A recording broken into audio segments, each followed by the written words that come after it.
Olá, boa tarde a todos. Boa tarde àqueles que aqui estão presentes e àqueles que nos acompanham pela internet ou que eventualmente possam vir a assistir a esta palestra mais tarde. Bom dia, boa tarde ou boa noite, como nos diz aqui o nosso João Gonçalves, certo? Isso onde quer que se encontrem, sejam muito bem-vindos. Vamos dar início a mais uma tarde de sábado aqui, na Associação Espírita de Alcobaça, com a continuação do estudo da Revista Espírita, e hoje com mais um livro, eu esqueci-me agora, 1865, por isso vamos iniciar, não por rotina, nem por hábito, mas para que possamos todos externar um pouquinho, deixar lá fora aquilo que vai ocupando a nossa mente e às vezes o nosso coração, para nos dedicarmos neste tempo e neste espaço àquilo que cada um de nós é, não é? Ao nosso espírito, ao espírito que nós somos e àquilo que estamos a fazer aqui na Terra, neste caminho que é de progresso e de evolução. Então vamos, quem se sentir confortável pode fechar os olhos. Vamos essencialmente agradecer a oportunidade de podermos estar aqui, de termos este espaço, este tempo, de termos a liberdade de nos podermos deslocar aqui, de escolher estar aqui e de podermos estar aqui.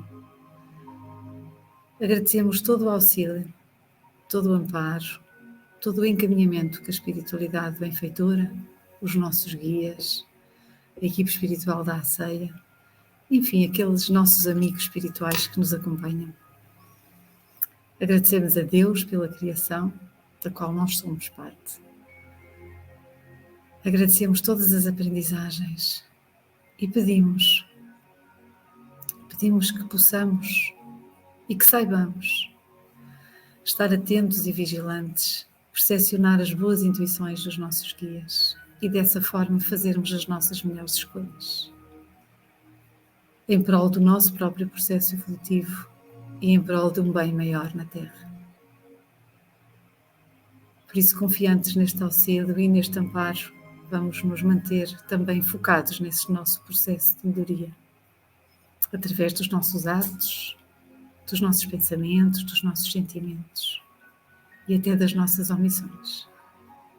Por isso, um bem-aja a todos aqueles que aqui se encontram de ambos os lados da vida. Obrigada uma vez mais e vamos assim dar início ao tema de hoje e vamos dar a palavra ao João Gonçalves.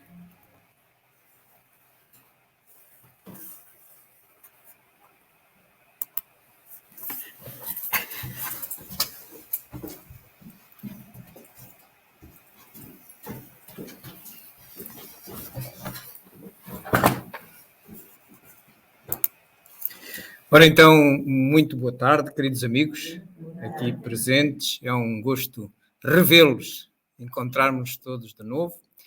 Aos nossos companheiros que nos dão o privilégio de seguir pela internet, pois bom dia, boa tarde, boa noite, dependendo do local deste maravilhoso planeta, de onde nos deem o privilégio de nos seguir aos sábados, a esta hora, aqui na nossa Casa Espírita da Associação Cultura Espírita de Alcobaça, onde todos os sábados, exatamente a esta hora, independentemente do que marca no relógio de cada um, nos encontramos para refletir sobre um tema espírita. E hoje escolhemos refletir sobre este tema. Isto vem na sequência de um ciclo de palestras que já iniciamos há algum tempo e ainda temos algumas por diante, em que combinamos, em determinada altura, olhar para esta obra muito esquecida, que muita gente nem se dá conta que é uma das 11 obras da codificação fundamental.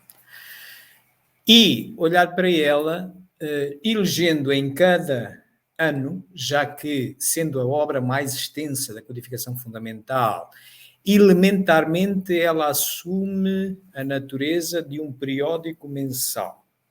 Mas Kardec, ao longo dos anos em que foi publicando, e ele responsabilizou-se por 136 jornais mensais, ele achava por bem, e para conforto dos estudantes de Espiritismo, publicar, no final de cada ano, um livro, um volume, que aglomerasse os 11 jornais relativos a cada mês do ano que terminava. Assim que nós podemos encontrar esses 136 exemplares reunidos em 11 volumes e sobram 4 que estão no último volume, 1869, mas já não é Kardec quem o organiza como volume, mas os primeiros 4, até abril de 69, são dele.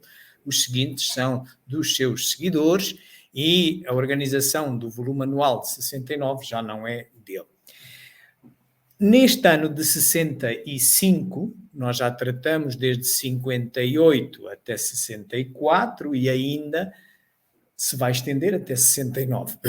Neste ano de 65, o que nos chamou mais a atenção da atividade da produção da codificação fundamental, que se espelhou nas suas 11 obras fundamentais, foi exatamente o lançamento de uma delas, O Céu e o Inferno. Ora, esta obra, tal como todas aquelas que agora aqui vemos, integra o que Kardec chamou de codificação fundamental. Sublinho, o que Kardec chamou de codificação fundamental.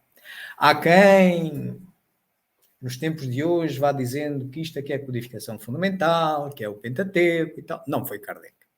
Kardec só chamou codificação fundamental a estas 11, neste livro, neste catálogo racional para se fundar uma biblioteca espírita, que é uma brochura que ele preparou para ser distribuído com o último exemplar mensal da revista espírita que ele preparou, o de abril de 1869.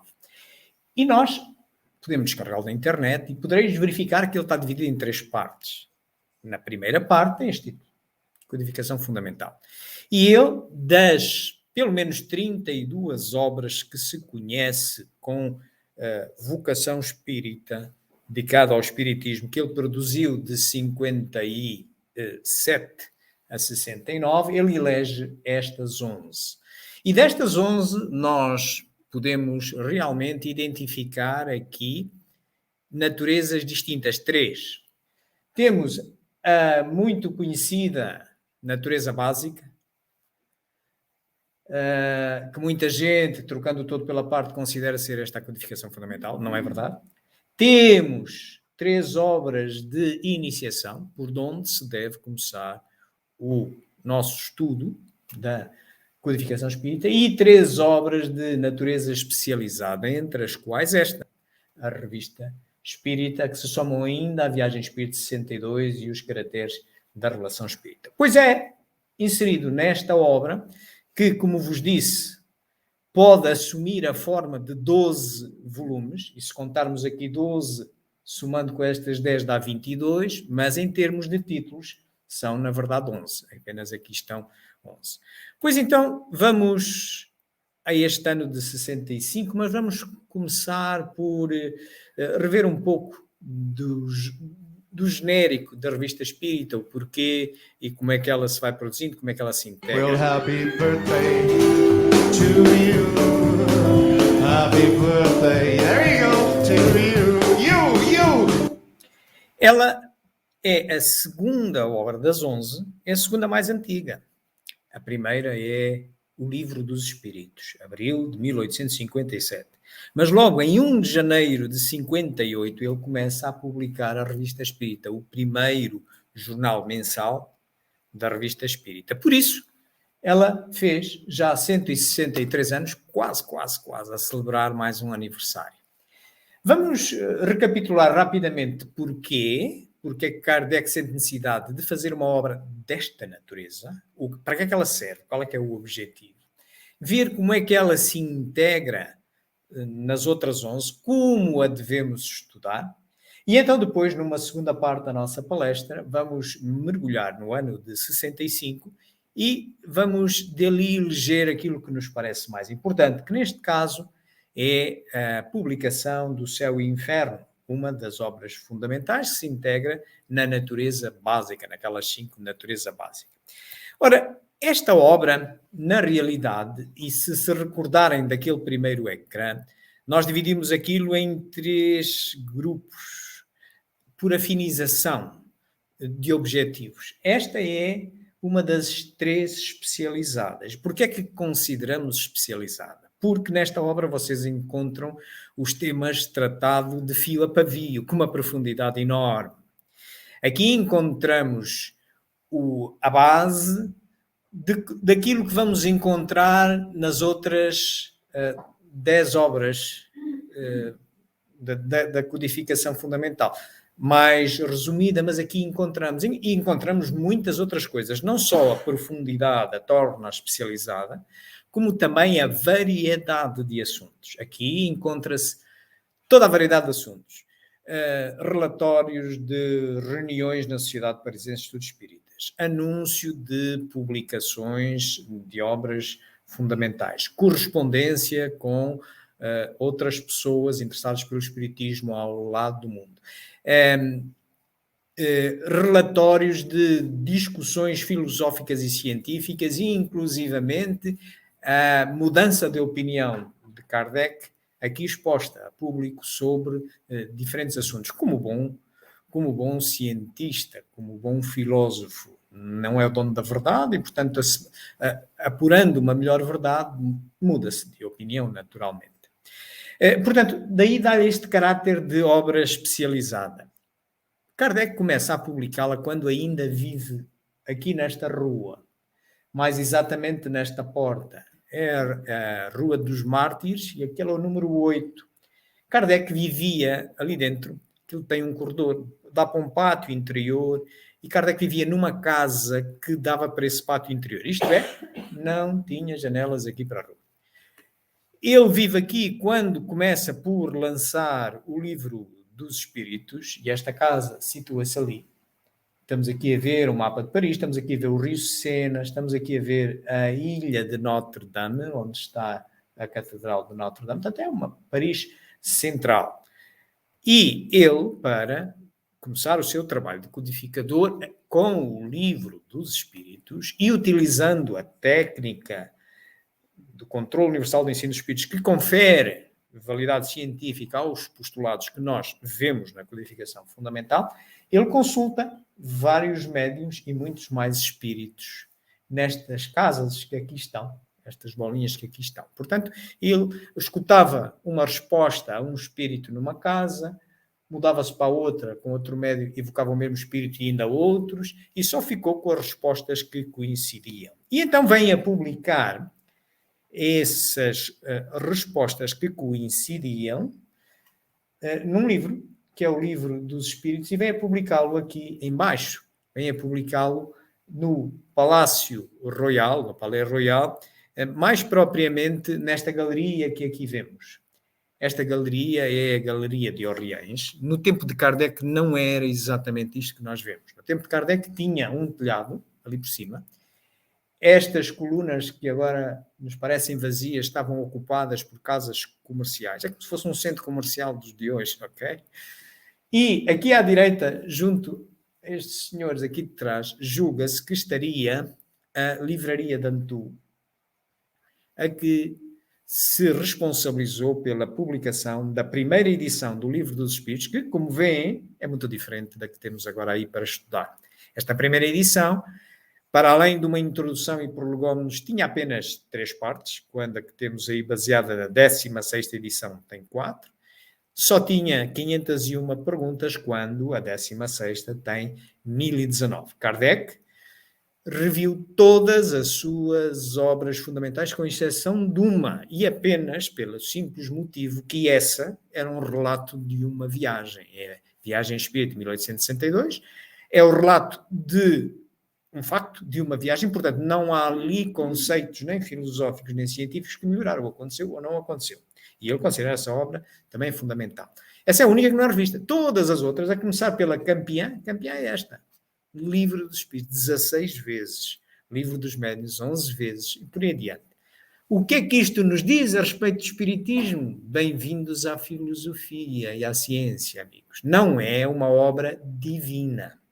É uma obra humana, concebida por humanos encarnados e desencarnados em vários estados de adiantamento e que naturalmente, ao progredirem, melhoram as verdades que têm sobre os mesmos factos. Daí Kardec ir mudando, ir revendo todas as suas obras e, inclusivamente, encontrando-se até contradições entre elas.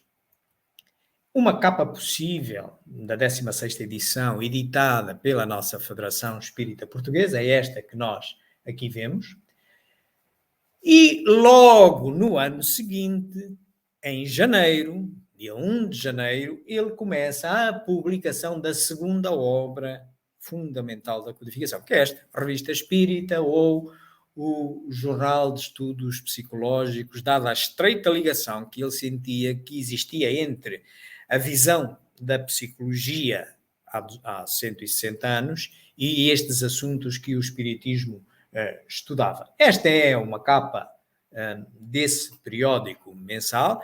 Como vos disse, ele, ao final de cada ano, ia organizando 12 jornais e metia-os num volume. Aqui temos o volume de 58, mas podemos encontrar até ao volume de 69, sendo que o volume de 69, apenas as 4 primeiros jornais, até abril de 69, são dele, uma vez que ele falece a 31 de março de 69. Portanto, ele responsabiliza-se pela edição desta obra, que é a maior, é a mais extensa da codificação fundamental e é a segunda mais antiga, portanto, até à sua morte. Portanto, o que é que existia da codificação fundamental imediatamente antes de Kardec começar com esta obra fundamental, a Revista Espírita? Só existia isto. Mais nada. A partir daqui, então, sim, aparece a Revista Espírita e depois, cronologicamente, vai aparecendo tudo isto que, se nós quisermos ver de uma forma agrupada por afinidades, vai dar isto dentro da cronologia, depois vai dar estas as obras de iniciação, por onde se deve começar os nossos estudos, estas as obras básicas e estas obras especializadas, entre as quais a Revista Espírita. Portanto, o que é que havia na altura? Havia esta apenas.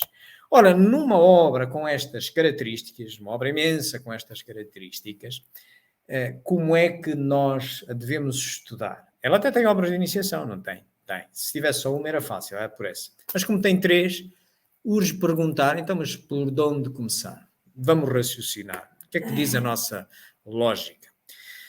A nossa lógica diz que se eu escrever hoje um livro sobre um tema qualquer de espiritismo ou de outra área qualquer do conhecimento, é possível que daqui por 5 ou 10 anos, continuando a estudar este assunto, eu tenha necessidade de rever. Porquê? Porque melhorei, porque vi outras coisas. Isso acontece com a filosofia e com a ciência.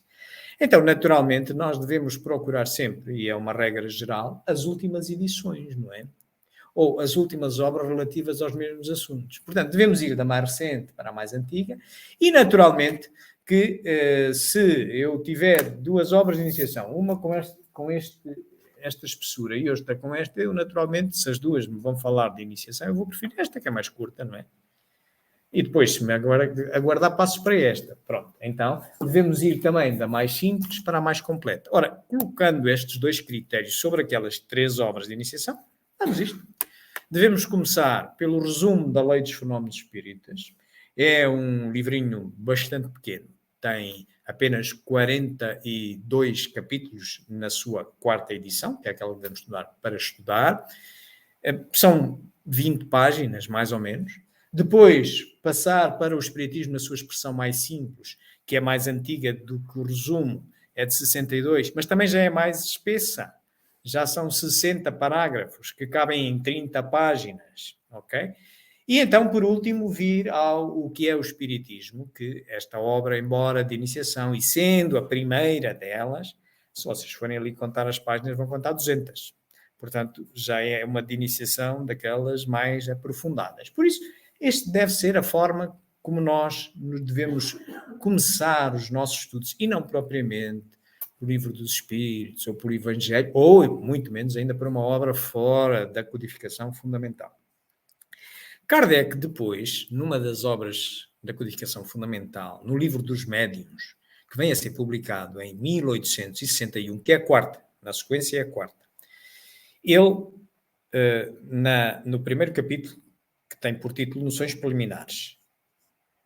Na primeira parte, perdão. Tem vários capítulos. No terceiro capítulo, o método, aquele que chama do método, ele fala do método de estudar o Espiritismo. Quando só havia 4 obras. Quais é as que havia? Vamos recordar só o que havia em 61. Portanto, a primeira de todas, o Livro dos Espíritos. A segunda, a Revista Espírita. A terceira, esta. A primeira de iniciação. Não existiam ainda estas. Ok? Portanto, e depois apareceu, então, o Livro dos Médiuns. Quarta. E o que é que ele diz no Livro dos Médiuns? E é só uma questão de vocês consultarem, parágrafo 3 das Noções Preliminares. Ele diz assim, em 61, havendo 4. Comecei pelo que é o Espiritismo. Não mandou começar pelo Livro dos Espíritos.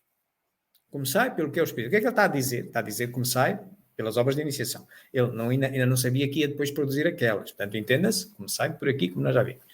Depois de teres lido e estudado o que é o Espiritismo e teres uma ideia do que isto é, então avancai para o Livro dos Espíritos. Digamos que aquelas 3 primeiras obras é como se nós fôssemos aprender um novo idioma. Começamos por aprender o abecedário, naturalmente, antes de podermos ler a prosa. Portanto, aquilo é o ABC, o A e o U, digamos assim.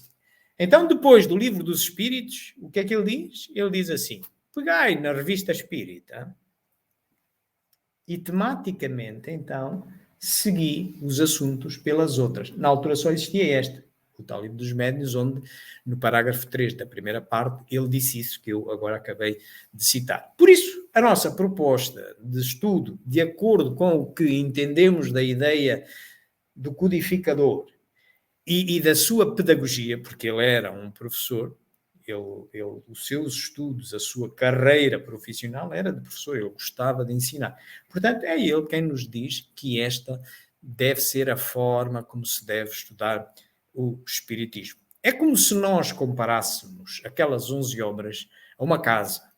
E na base da casa, como em qualquer casa, temos os alicerces, ou as fundações. O que é que lá estaria? Estariam estas 3 obras de iniciação. Ok? Depois dos alicerces, o que é que nós pomos? Pomos o chão. Qual é o chão? É esta. O Livro dos Espíritos. Depois do chão, o que é que se faz quando se começa a erigir a casa? Normalmente começa-se pela coluna mestra, aquela que vai suportar o maior telhado. Qual é que é? Esta. É a Revista Espírita, foi o que ele disse. Pegai depois de leres o Livro dos Espíritos, pegai na Revista Espírita e tematicamente, que é o que nós agora aqui estamos a fazer, e de então buscar esses assuntos nas outras. Ok. Vamos então buscar, serão as outras colunas que ajudam a suportar o peso. A Gênese, que se baseia nas causas primárias, a segunda parte, deixa-me ver se eu os consigo. Não é para este lado, é antes para este lado, não é? Creio que está melhor, tá? Ok. Portanto, ali a segunda parte dá origem ao Livro dos Médiuns, a terceira parte, a Leis Morais, dá origem ao Evangelho segundo o Espiritismo, e a última parte do Livro dos Espíritos até dá origem a esta obra que nós hoje vamos vê-la através da Revista Espírita. Estão a ver como tudo anda ligado com tudo. E claro, como qualquer casa, um telhado. Um telhado onde esta casa tem 2 sótãos. Tem a tal única obra que nunca foi revista. Esta. Viagem Espírita, 1862. Mas Kardec considera essencial, em particular para os dirigentes dos movimentos espíritas locais, nacionais ou internacionais. E estes os caracteres da revelação espírita, que até ele considera tão importante que sai em 3 obras fundamentais, o mesmo texto. Sai aqui, começa por ser um título de setembro de 1867, depois integra a Gênese, o primeiro capítulo da primeira parte da Gênese, e ele depois ainda vem autonomizar, dada a importância que lhe reconhece, e revê por 2 vezes ainda. É a última, na cronologia esta é a última por acaso. Portanto, meus amigos, estamos a ver a relação sistémica entre as obras, estamos a ver a importância da Revista Espírita, portanto, e como estudá-la. E é como nós vamos hoje tentar fazer. Então vamos mergulhar, na sequência do que já temos estado a fazer, vamos mergulhar no ano de 1865. Vamos cá mergulhar aqui. Ok, nós já fomos vendo isto, a última vez que falamos sobre 64 com estas duas obras, e hoje então vamos passar aqui a 65. Ora bem, no ano de 65, e como já vos tinha dito, Kardec também utiliza esta obra fundamental para anunciar outras que vão saindo. E se nós formos a setembro de 65, lá vem anunciado que, vejam ali, céu e inferno, no sumário de setembro, vem anunciado céu e inferno. Portanto, e ele, nesse artigo, diz exatamente isto, explica o que é, portanto, que é uma obra que vem explicar aquela teoria das penas, porque havia as histórias do céu, do inferno, do purgatório, enfim, das penas eternas e tal. Portanto, e ele depois remata dizendo, o título desta obra indica claramente o seu objetivo, ok? Portanto, para o homem conhecer o seu porvir. Esta obra, ela é constituída em duas partes. Como vos disse, ela baseia-se na quarta parte do Livro dos Espíritos, as Esperanças e Consolações. Vejam os títulos. Esperanças e Consolações, Céu e Inferno. Céu e Inferno, por vir, Esperança e Consolações, por vir. Estão a ver? Portanto, a ligação sistémica mesmo. Portanto, e é dividida em duas partes. A primeira parte tem uns elementos doutrinários, a explicação se efetivamente existe o céu, se existe o inferno, se existem as penas eternas. Se não existem, encontramos-la ali. Na segunda parte encontramos exemplos de espíritos que, ao terem desencarnado, estando do outro lado agora, através do controle universal do ensino dos espíritos, nos vêm contar o que se pode esperar, qualquer um de nós pode esperar, em função da forma como aqui viveu. E se existe realmente esse inferno, esse purgatório, essas penas futuras. Portanto, nesta primeira parte da doutrina, realmente nós vemos todos estes capítulos. O porvir e o nada, o temor da morte, o céu, o inferno, o purgatório, as penas eternas, por aí adiante. Podemos revisitar alguns. Vamos começar aqui pelo céu. Nessa imensidade ilimitada, onde está o céu? Em toda parte. Nenhum contorno lhe traça limites. Os mundos adiantados são as últimas estações do seu caminho, que as virtudes franqueiam e os vícios interditam. Ante este quadro grandioso que povoa o universo, que dá a todas as coisas da criação um fim e uma razão de ser, quando é pequena, mesquinha, a doutrina que circunscreve a humanidade a um ponto imperceptível do espaço. O que é que nós vemos aqui? Temos um ensinamento muito simples. O céu ou o inferno está dentro de nós. Pode ser aqui e agora, da forma como nós estivermos a viver. Portanto, não é nenhum local, não é nenhum paraíso, não é nada, não é um local para acesso só para alguns, não é nada disso. É um produto da nossa vivência, da forma como nós vivemos. E claro, também lá se fala, por exemplo, do inferno. Não podendo compreender senão o que vê, o homem primitivo naturalmente moldou o seu futuro pelo presente. Para compreender outros tipos além dos que tinha à vista, seria-lhe preciso um desenvolvimento intelectual que só o tempo deveria completar. Também o quadro por ele ideado sobre as penas futuras não é senão o reflexo dos males da humanidade, em mais vasta proporção, reunindo-lhe todas as torturas, suplícios e aflições que achou na terra. Nos climas abrasadores, imaginou um inferno de fogo, e nas regiões boreais, um inferno de gelo. O homem, por apenas conhecer a sua dimensão física humana, ter consciente a dimensão física humana, da terrestre, portanto, desta natureza física, acaba por, na ausência de melhor explicação, tentar montar um modelo mental em relação ao que é que deve ser o céu e o inferno. Para uns até parecia que era a fogueira, não é? Mas para outros parecia que era gelo.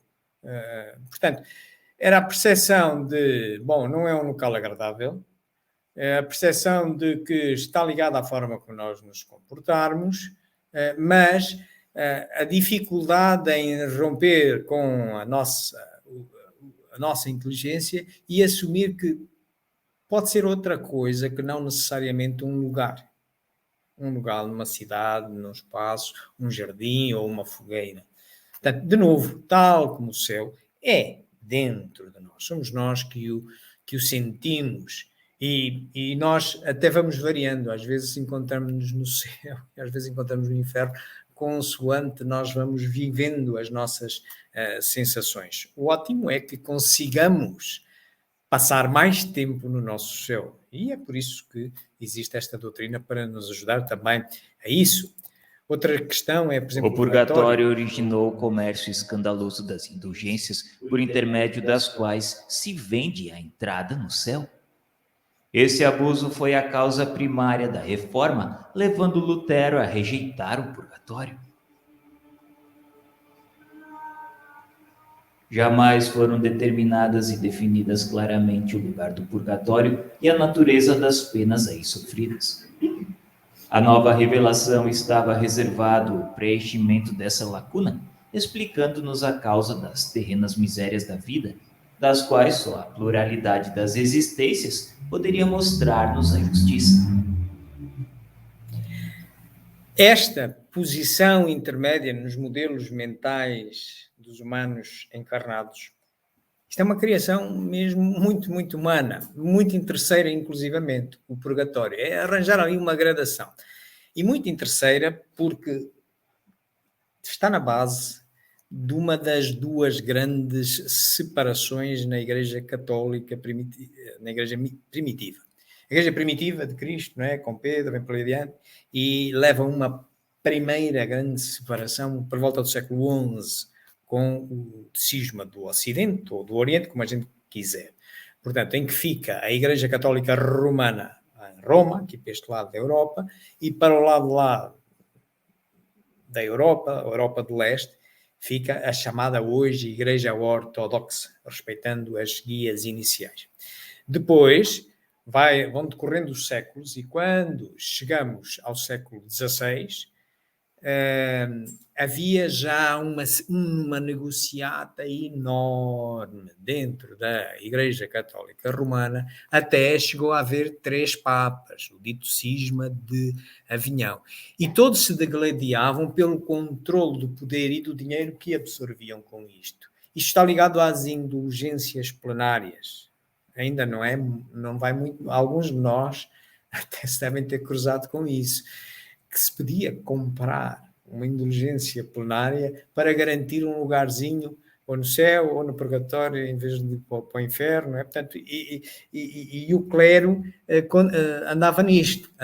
E claro que o senhor Lutero, que aliás vem na sequência de Janus, que se julga ter sido uma encarnação prévia de Rivail, Denisard Rivail, que foi Allan Kardec, era um sacerdote reformador checo e que é atraído à má fila para o concílio de Constanze, que é uma cidade no sul da Alemanha, junto à fronteira com a Suíça, e é para resolver esse problema do cisma de Avinhão, dos vários papas, e este problema também, e acaba por ser queimado vivo, martirizado.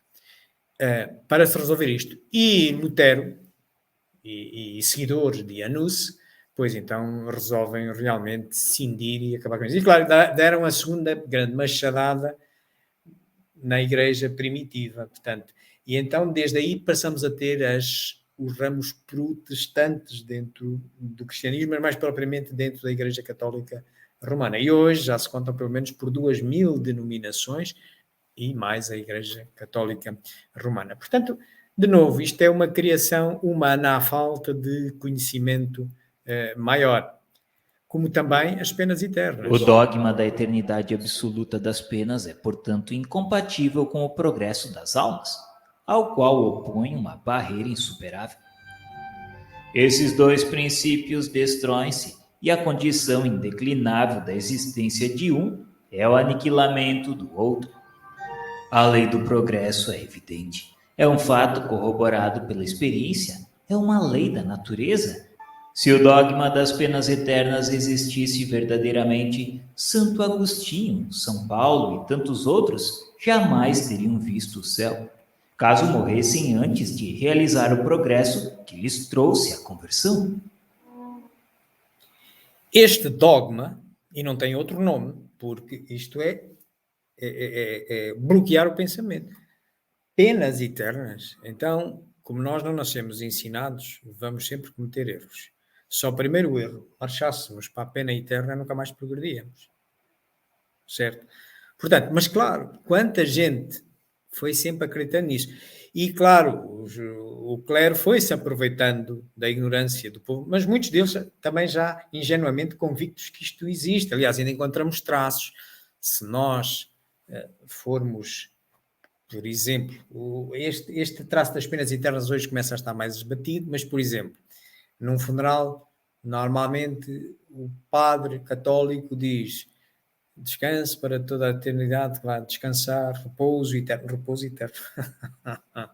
Mal feito. Também não vinha progredir, não é? Se vai repousar eternamente, ficou, congelou.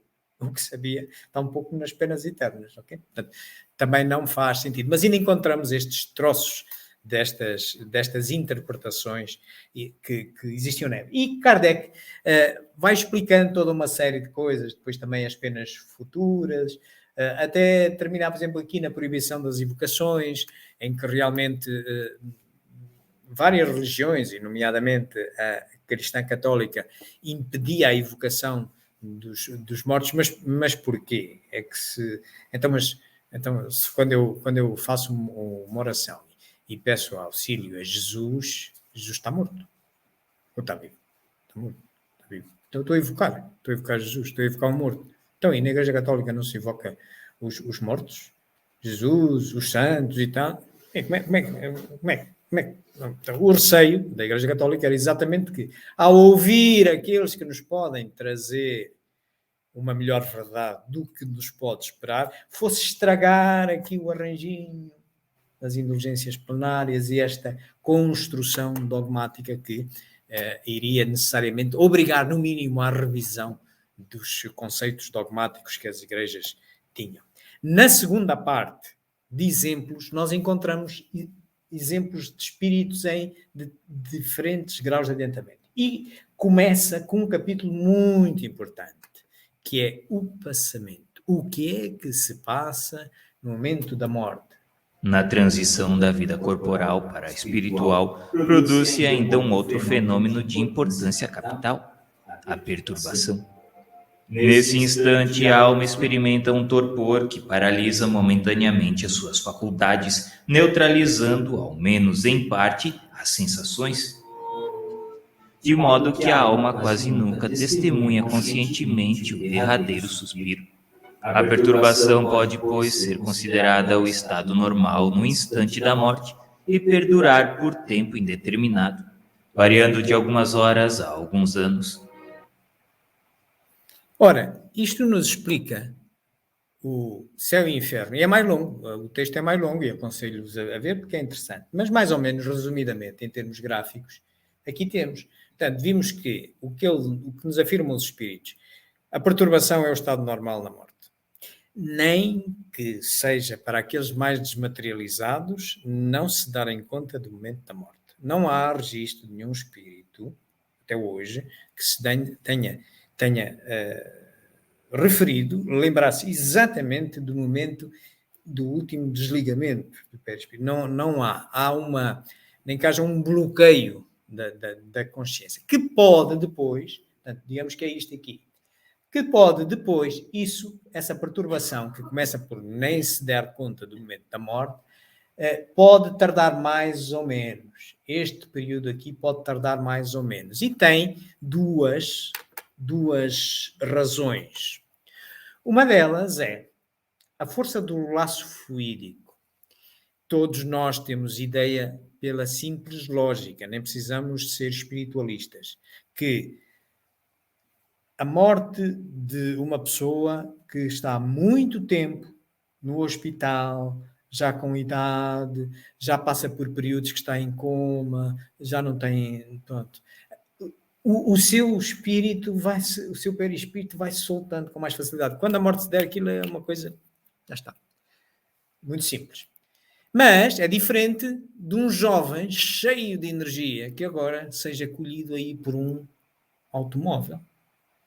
Portanto, a força do laço fluídico, naturalmente, por uma questão física, estão a ver que é mais difícil separar o perispírito, que está agarrado ainda ao corpo, molécula a molécula, num jovem com bastante laço fluídico, do que uma pessoa que já vai morrendo aos poucos, digamos assim. De tal maneira que há situações em que essa perturbação chega ao ponto de as pessoas sentirem os seus membros que já não existem, as sensações corporais, tal como um amputado muitas vezes refere sentir a perna que já não tem. Ou suicidas que referem sentir o corpo e os vermes mexerem no corpo. Portanto, passado digamos, é um sofrimento realmente, não é um sofrimento físico, mas é percepções físicas, o nosso controlo, nossa caixa de espirulitos, não é? Portanto, ainda se engana e pensa sentir fisicamente aquilo que já não tem. Não acontece a todos, acontece de facto nas situações em que há um forte laço fluídico, mas pode tardar mais ou menos.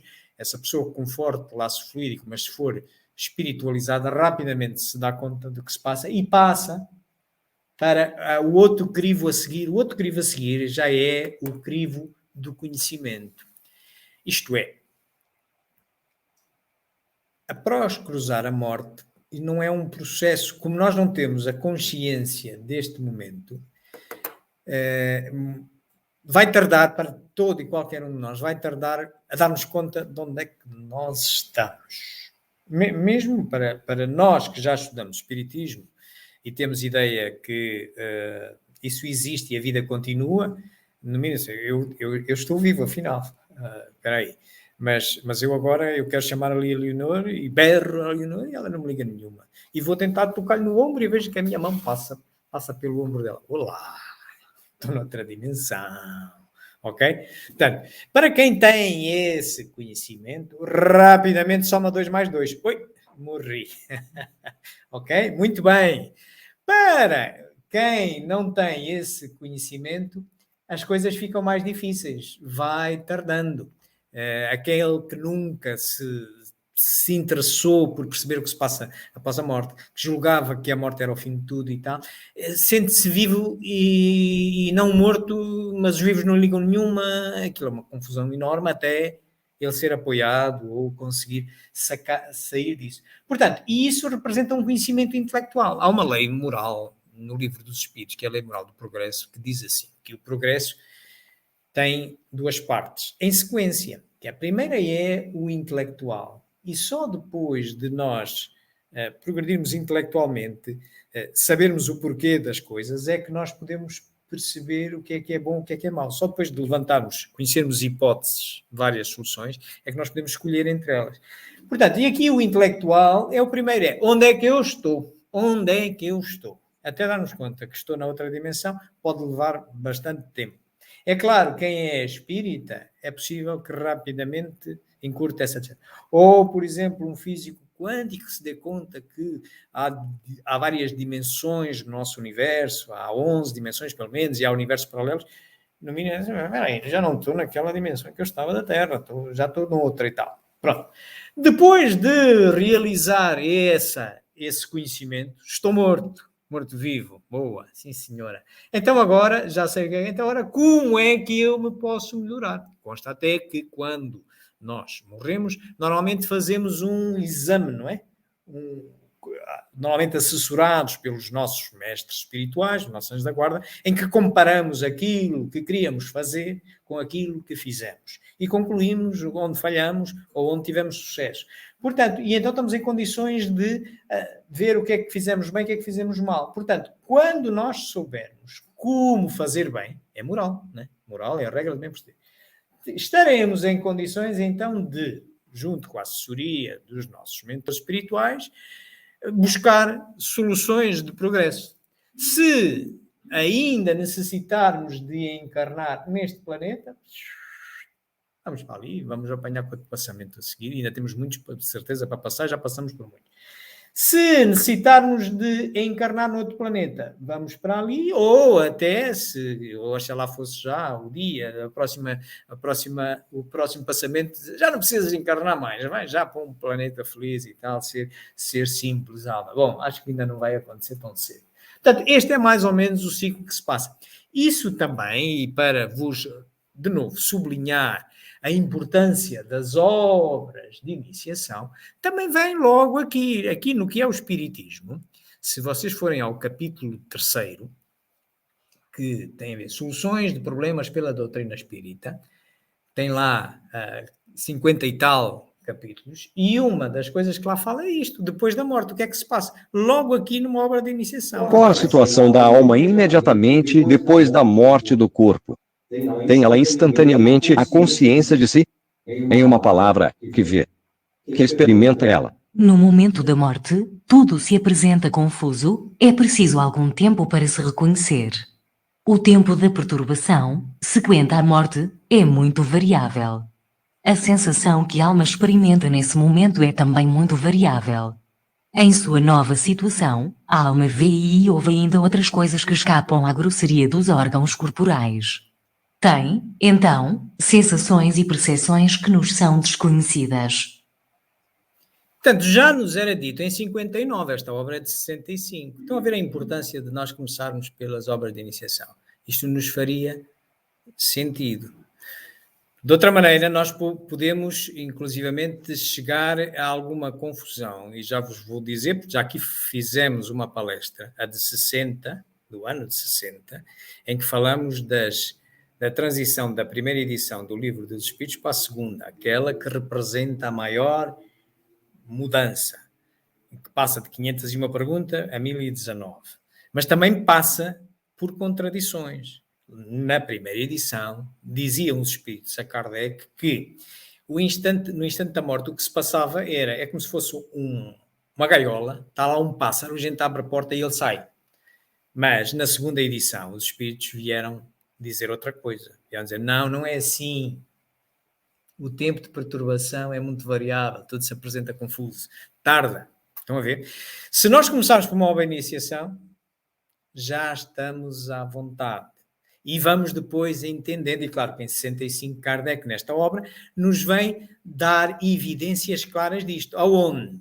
Nesta segunda parte, em que podemos escutar testemunhos de espíritos nestas situações que aqui vêem. Vamos ver um feliz. Este antigo membro da Sociedade Espírita de Paris faleceu a 21 de abril de 1862, depois de um ano de atrozes padecimentos. Fostes tão sofredor que podemos, penso eu, perguntar como vos achais agora? Sentis ainda as vossas dores? A minha situação é bem ditosa. Acho-me regenerado, renovado, como se diz entre vós, nada mais sentindo das antigas dores. A passagem da vida terrena para dos espíritos deixou-me de começo num estado incompreensível, porque ficamos algumas vezes muitos dias privados de lucidez. Ao fim de quanto tempo recobrastes a lucidez das ideias? Ao fim de 8 horas. Estão a ver? Isto é um espírito feliz, é o Sr. Sanson, da Sociedade Parisense dos Espíritas de Paris. E ele, o que é que ele diz? Depois da morte, aquilo ficou confuso. Houve ali uns dias que eu não tinha consciência sequer. E ele diz, no mínimo 8 horas, nem sei dizer nada. E era um espírito feliz. Houve ali 8 horas de perturbação que ele não me deu consciência. E ainda houve uns dias que ele, ora tinha consciência, ora não tinha consciência do que, onde estava. E depois, já consciente, nos veio deixar esta mensagem. Mas podemos olhar para, num canto oposto, para um suicida. A 7 de abril de 1858, pelas 7 horas da noite, um homem de cerca de 50 anos e decentemente trajado apresentou-se no estabelecimento da Samaritana de Paris e mandou que lhe preparassem um banho. Decorridas cerca de 2 horas, o criado de serviço admirado pelo silêncio do freguês, resolveu entrar em seu gabinete a fim de verificar o que ocorria. Deparou-se-lhe então um quadro horroroso. O infeliz degolara-se com uma navalha e todo o seu sangue misturava-se à água da banheira. Segue a evocação. Meu irmão, dize-nos aonde vos achais hoje. Não sei, me diga. Estais numa reunião de pessoas que estudam o espiritismo e que são benévolas para convosco. Dizei-me se vivo, pois este ambiente me sufoca. Quem vos impeliu a vir aqui? Ah, sinto-me aliviado.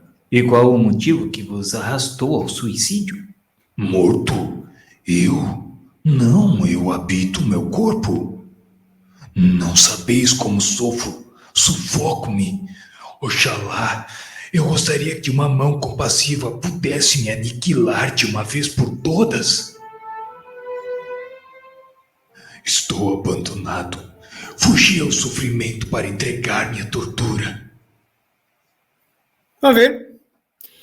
E este é um típico daquele que ainda tinha muito fluido vital.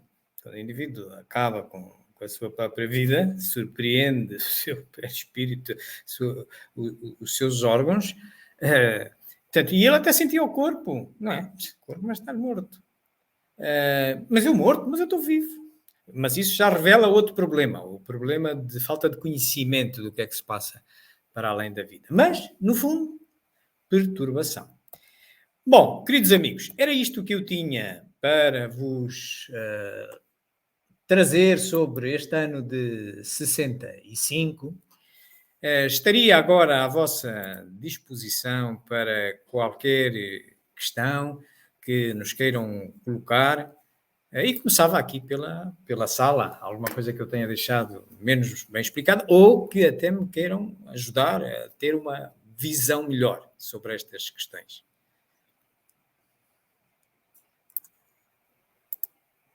Opa, silêncio, está tudo a pensar no céu. Espero que não seja nem no inferno nem no purgatório. Isso é que não, isso é que não. É porque o céu está dentro de vocês, hein? O pessoal tem que olhar assim. Fala-se... Viu-se o que é que o purgatório foi criado por ti? Fala-se no umbral. Tem alguma coisa a ver com alguma comparação, alguma coisa similar com o purgatório? Excelente pergunta. Amigos da internet, não sei se conseguiram ouvir, mas a pergunta é, além desta história do purgatório e tal, ainda se fala numa alternativazinha que tem o nome de umbral. Se isso tem alguma validade. Então vamos começar por, como dizem os americanos, bottom line up front. O conceito do umbral não passou no controle universal do ensino dos espíritos. Com isto queremos dizer que o conceito de umbral é um conceito que foi criado por um espírito que se manifestou através do médium. Estamos a falar de Cândido Xavier, estamos a falar de Emmanuel, de André Luís, portanto, e que apenas veio ali por um médium. O que não é a forma como Kardec conferiu credibilidade científica aos postulados da codificação fundamental. Isto, o que é que nos leva, o que é possível dizer? O que é possível dizer é que, tal como se diz no livro dos médiuns, no capítulo 20, sobre a influência moral do médium, na segunda parte das Mensagens Espíritas, está lá uma frase de Erasto, que é um espírito elevado, diz assim: melhor dispensar 10 verdades do que crer numa teoria errónea ou mentira. A minha postura pessoal pode ser verdade, mas está naquelas 10 que eu vou dispensar até que haja validade. Porque diz a minha razão que eu consigo encontrar justificação para essa situação. E isso, por exemplo, está aqui, este livro é o meu último livro espírita, Pensamento Sistémico e Espiritismo. E aqui, logo no primeiro capítulo, nós falamos da razão disso, que são os chamados modelos mentais, em que nós damos aqui exemplos disso, pomos aqui uns bonecos e tal. O que é que nós fazemos quando não nos falta conhecimento sobre uma determinada realidade que é nova para nós? Nós vimos munidos de 3 ferramentas na nossa vida para resolver os problemas da vida. Primeiro, a formação, o conhecimento formal. Isto é, vamos a uma escola, fazemos um curso e, claro, se enfrentarmos um problema daqueles que nos ensinaram na escola, nós sabemos que não é problema.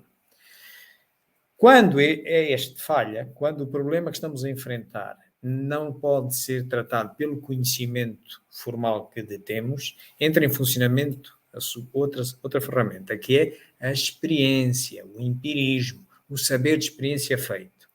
Isto é, eu não fui formado para resolver aquele problema, nunca estudei sobre aquele problema, mas até já passei por isso e lembro-me quando passei como é que eu resolvi, ou tenho um amigo que me diz como é que é e tal. E se calhar acaba por se resolver, não da melhor maneira, não da forma mais rápida.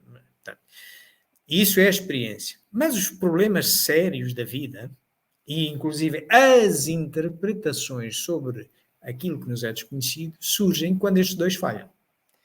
Não há conhecimento formal, não há experiência, mas nós não ficamos parados, graças a Deus. Deus criou-nos aqui com a nossa inteligência e vem lá uma ferramentazinha que se chama intuição.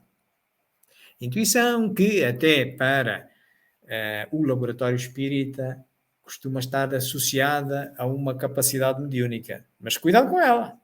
Porquê? Porque se baseia em modelos mentais. Isto é, nós não temos conhecimento formal sobre se era como o purgatório. Se seria haver umbral, então também haveria o purgatório. Portanto, não temos conhecimento formal. Parece que deve haver uma gradação das penas e tal. Então, mas espera aí. Até falavam em purgatório, céu e inferno, e andavam a dizer que até falavam em paraíso. É capaz de ser aqui um umbral. E pode ser a percepção. Viram um suicida. O suicida não diz que tinha corpo. E a gente, mas eu não tenho corpo. Já está sepultado. Tem corpo. Ele tinha sensações. O que é? Modelo mental. Ele via que estava vivo. Você está morto? Não. Estou vivo. Mas e até tem corpo. E até sinto isto tudo. Ok. Pronto. Então, o que é isto? É a intuição dele a funcionar. Onde é que eu me encontro? Eu tenho que saber o que é que me está a acontecer. E então, ele cria esse modelo mental. Ora, os modelos mentais, a forma de nós os reduzirmos ou pelo menos racionalizarmos é exatamente olhar para eles entendendo o que é que os determina, olhando para os elementos que o determinam, as relações entre as partes e, logicamente, e em tempo, perceber, entender, pôr em causa aquele modelo mental.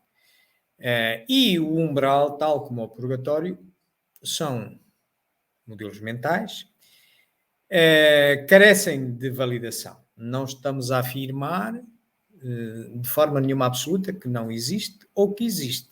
O que estamos a afirmar é que na codificação fundamental isso não existe. Não existe o purgatório, nesta obra que vimos, não existe o purgatório que guarda uma relação parecida com essa criação mental do umbral, pelo que terá que se continuar a investigar se assim é ou não, mas isso vai em contraposição de muita coisa. Começa por encontrar contraposição na codificação fundamental, nesta questão do purgatório, por exemplo. Portanto, e agora então é preciso fazer no mínimo como Kardec fez, não é? Então vamos agora, sim senhora, vamos ver se o umbral existe. Ok, vamos passar aqui para outro médio, outro espírito. Olha lá, tu e onde estás e tal, como é que é? Então, e outro, e dar-lhe Controle Universal de Ensino de Espíritos. Sim senhora. Não estamos livres disso. Temos neste momento contras. Uma coisa para ser para ser aceite, não pode ter espinhas, né? Quer dizer, pelo menos em determinado momento tem que ser mais ou menos aceito por todos. Quando tem espinhas, isto faz-me lembrar, por exemplo, a questão que aqui há uns anos, e aqui nesta sala chegamos a falar disto, da dita adulteração da Gênese. Também um grande modelo mental que foi montado, não é? E havia pessoas a defender com unhas e dentes e a criarem até inimizades com outros, porque juravam que a quinta edição era uma adulteração. Não se lembravam, por exemplo, está, como é que se sai dos modelos mentais? Portanto, o modelo mental era criado porque não se tinha conhecido uma quinta edição com a data anterior à morte de Kardec cá no fundo. Sabia-se que havia uma quinta edição que não tinha data, mas que se soube que só apareceu em 72. Então vai daí modelo mental. Alguém meteu a mão. Sim, só com estes conhecimentos, alguém pode ter metido a mão. Como é que sai disto? Lá está. Pensamento sistémico. Temos que ir analisar os pormenorzinhos todos. Por exemplo, a Amélie Boudet, onde é que ficava no meio disto tudo? Se ela é que se responsabilizou por todas as obras de Kardec, se ela estava bem, na sua cabeça, então, para que alguém tivesse metido a mão e alterado aquela obra, tinha que ter contado com o apoio criminoso da Amélie Boudet, mas não há evidências disso. Esta foi uma das razões porque eu nunca aceitei isso. Porque, lá está, também não aceito o umbral, porque tenho como justificar, olhando para o purgatório, até que me demonstrem o contrário. Prefiro pôr nas 10 verdades, ok? Portanto, e lá está, nós temos que, quando em dúvida, temos que olhar para tudo. E olhando para tudo, o bom da Revista Espírita também é isso. Nós demos aqui um sabor à análise sistémica, né? Vocês viram que, vamos da Revista Espírita, passamos ao céu e inferno, mas depois fomos buscar uma obra de iniciação, dar a volta. Portanto, e isto, quando a gente começa a apoiar-se em vários sítios, a gente tem outra defesa. Tem outra defesa e pode...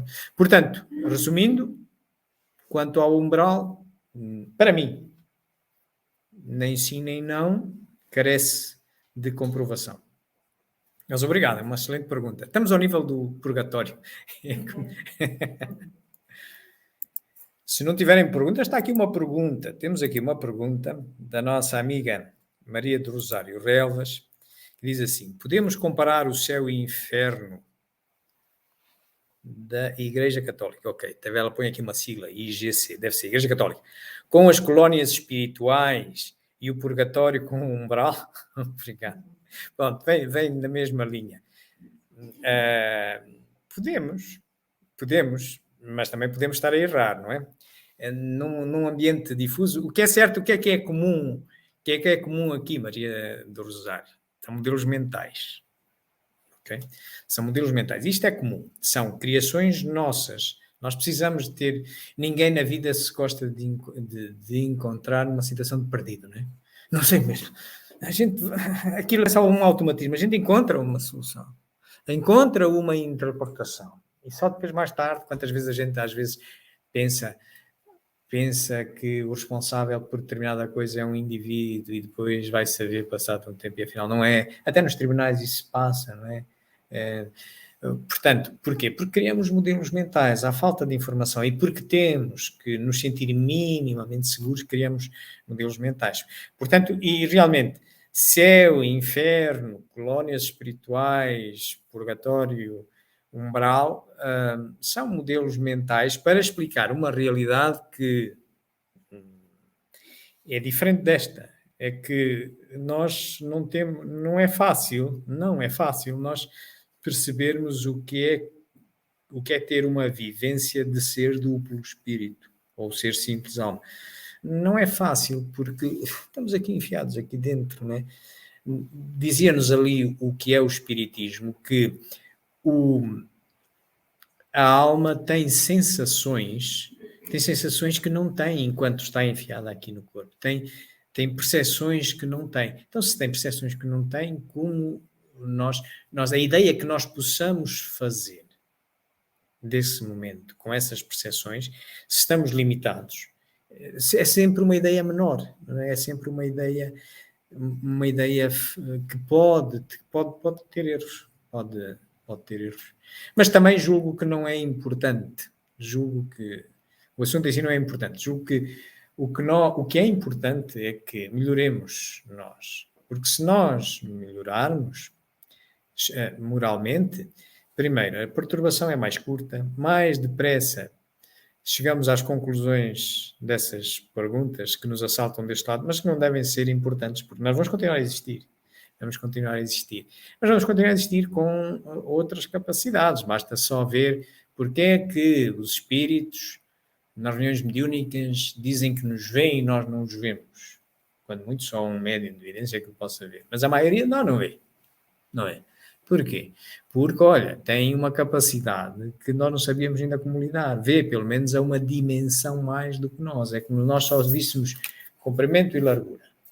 E não víssemos em altura, nem para cima, nem para baixo. Ora, o espírito, ao ver a mais uma dimensão, vê-nos a nós e nós não vemos a ele. Nós intuímos que ele existe e até ouvimos ele falar.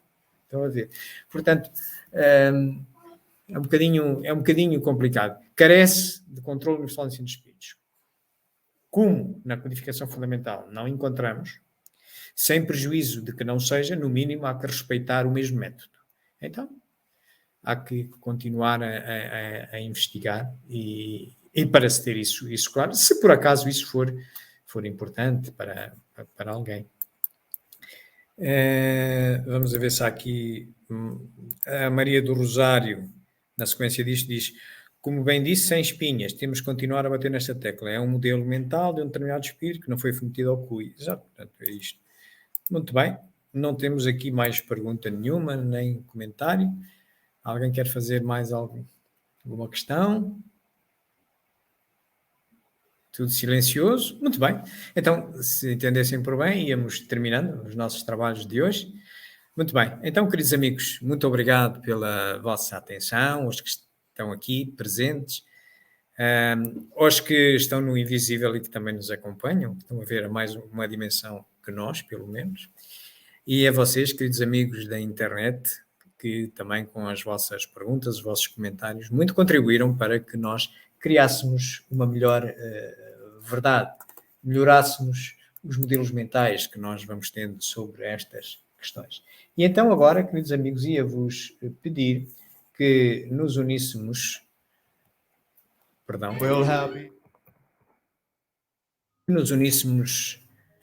numa conversa com Deus.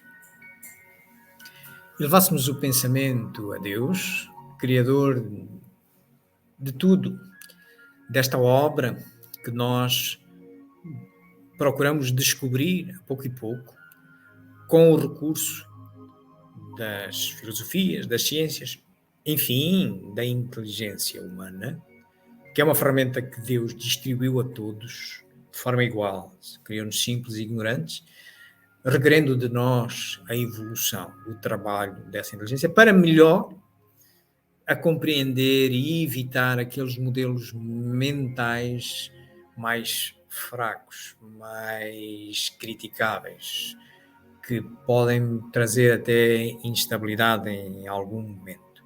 Então, Senhor, louvado sejas pela tua obra, essa tua obra perfeita, que nós só a podemos ir compreendendo à medida que formos executando o progresso intelectual e depois o progresso moral.